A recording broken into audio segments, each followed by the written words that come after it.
نزهة الجدي العنيد. في الصباح الباكر والشمس مشرقة، وقبل أن يخرج الراعي بقطيع الماعز إلى المرعى، ربط الجدي الصغير إلى وتد في الزريبة، وقدم إليه حشيشا أخضر.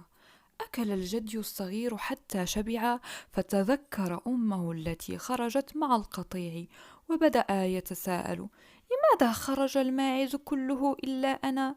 لا شك أن أمي هي السبب، لأنها تخاف علي من السقوط من أعلى الأشجار، أو لأنني مشاغب. أخذ الجدي الصغير يجر الحبل برجله ويصيح: لا أريد أن أبقى وحدي، أريد أن أتنزه وأن أعتمد على نفسي لأثبت لأمي أنني كبرت.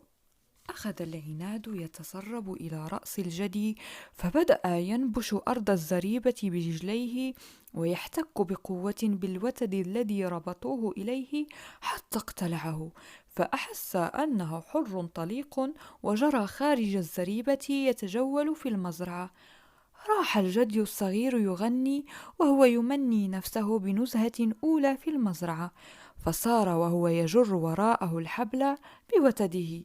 وبينما هو في تلك الحالة، علق الحبل حول جذع شجرة.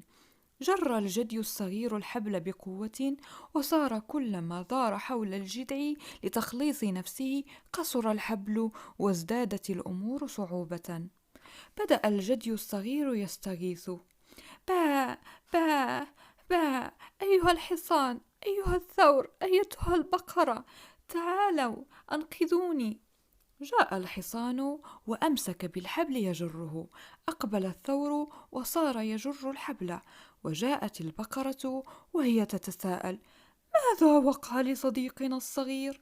وعندما أخبروها أخذت تجر الحبل لكن دون جدوى.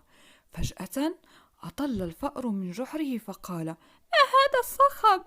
أجابوا في وقت واحد: إن الحبل المربوط إلى عنق الجدي الصغير قد التف حول جذع الشجرة. قال الفأر: أنا أحل المشكلة. صاح الجميع: ها ها ها ها، أنت؟ ابتسم الفأر، ثم قفز إلى الحبل يقرضه بأسنانه، وبعد لحظات كان الجدي الصغير يسير برفقة الحصان والثور والبقرة يكمل نزهته.